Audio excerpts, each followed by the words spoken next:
All right, hi, I'm Abel Kwame Isaac, a first year mathematical sciences student from the Department of Computer Science.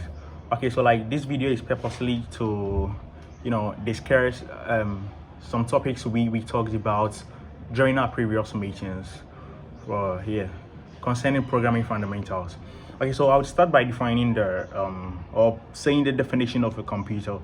Like, so a computer is a device that works under the influence of stored programs, automatically accepting, storing, and then processing data to produce a meaningful information. Okay, so let's take the part which says or which states under the influence of a stored programs. So we're actually emphasizing on the stored programs, right? Okay, so I'll define the computer programming as the process of performing a particular computation or more generally accomplishing a specific computing results, usually by designing and then building an executable computer program. Okay, so programming usually involves the tasks such as analysis, generating algorithms, profiling algorithms accuracy, and then resource consumption. And then implementing of algorithms also like actually matters, right? The purpose of programming is to find a sequence of instruction that would automate the performance of a task, right? So like here, when we are done with the programming, or when we are done with the programming, actually, there's no need for you to direct the computer as in what it should do or something. Through the program or through the stored programs, the computer is actually supposed to perform the task that you desire it to perform. You understand? Yeah. So like let me talk about the types of programming language. We have machine language, assembly language, and then high level language. The machine language actually let's say it's the computer's language. The computer usually understand or easier understands the machine language than we the human beings or we the programmers, right? Machine language was actually the early programs which was written in the instruction sets of the particular machine, often in binary notation or something like that. Yeah. And then assembly language were soon developed that lets the programmers to specify instruction in a text format. Let's say example is programming which states that I add something like X and Y. It's a simple language which actually we would understand. I mean, if let's say a layman even sees it, would like, oh come on, we actually add in X and then Y. Let's say total of this one. We know there's a series that we should perform, or the program should perform, and then give us the total of the amount of the series of the sequence, something like that.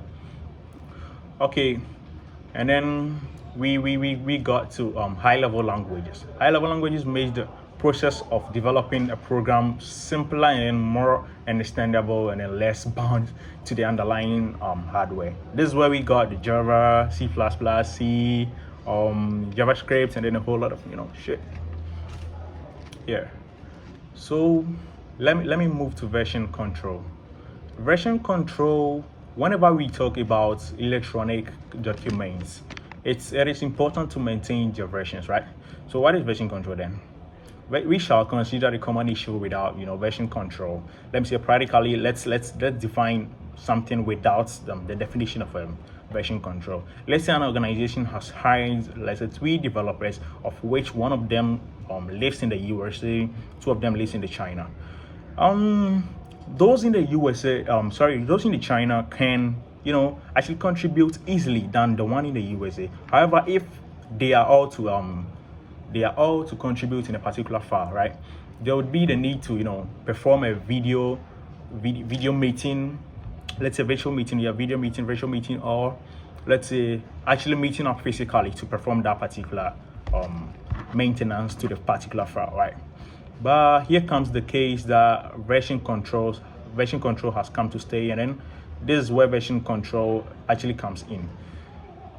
Version control allows us to collaborate on a project. I mean, simple, right? The location of the source code, tracking of the source code, updates, modification of some files, identification of developers responsible for, let's say, a corrupted source file, right? Team member status in the project, restoration of previous works code, and then a whole lot of stuff, right?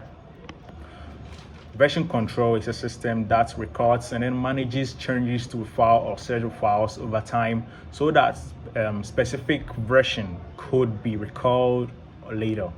So version control is important for the documentation or the documents that which undergo a lot or excess of revision or redrafting.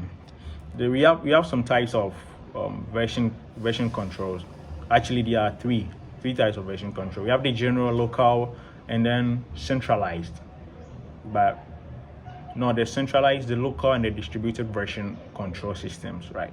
And then GitHub forms or contributes to the best version of control system. Currently, here we move into the software development lifecycle.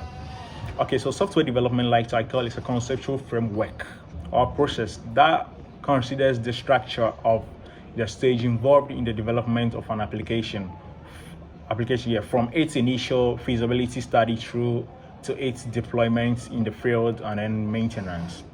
In general, when you say an SDLC, it represents software development lifecycle, and an SDLC model is used to describe the steps that we follow within the lifecycle framework, let's say, of developing a particular application, right? Yeah. So the first step in software development lifecycle is the feasibility study, followed by the requirements analysis. Then we goes to the design as the next step, right? Coding follows through to test. We perform a series of tests before that, and then after the series of tests, we have deployment stage. After the deployment stage, we move to the last stage, which is the operation stage or the operate system or something, SDL is referred to a cycle because it is a process, or the process moves from step to steps. There is a feedback loop that accommodates changes and all failures, and lastly, the entire process would have to repeat itself for a major releases, right? That is what I could say about software development lifecycle. So we move to test-driven development, or TTD. It is simply the process of writing code after writing the test for it. So the process that starts by writing a test for the simplest possible scenario, and then it moves to the more complex scenarios. We use test-driven development because it helps develop code with simple, bare minimum logic, design classes, methods, APIs, which are intuitive and then easy to use, 100% code coverage, and lastly, focus on, let's say, the requirements rather than the implementation of the code or the instructions, right? So lastly, I'll talk about the Internet of Things, which is also known as IoT. Yeah, Internet of Things. This is actually a nice part of programming. The Internet of Things is influencing our lifestyle from way we react to the way we behave currently or these days, right? From air conditioners to control with your smartphones. Now, actually, we can control our smartphone, like our air conditioning, with our smartphones, right? Yeah, and then even most of our smartwatches, it calculates or it follows our daily movements, our daily activities, such as where we go, how we move, our pulses, and then a whole lot of stuff. So, like the Internet of Things, they are devices which are embedded with sensors, right? These sensors actually takes the things they need from us, and then they send it to the Internet of Things platform, right? A secure platform or whatever, yeah. So that some operations are being performed on it, and then some things are being done on it continuously, and then they would just bring us back the feedback. Bring some feedback. So they bring us back the results that we need. Yeah. So the data is emitted from various sensors and then sent to the IoT platform security, which integrates and collected data. Valuable information is extracted as per requirement. Yeah. And then the result is shared finally with our devices. Yeah. So that's all I could also say about Internet of Things. Internet of Things actually it's actually exploding. It's actually really going far. Within the next few decades, it would take over a whole world. Yeah. So this is the end of my presentation. It's all what I could do. Yeah. Thanks.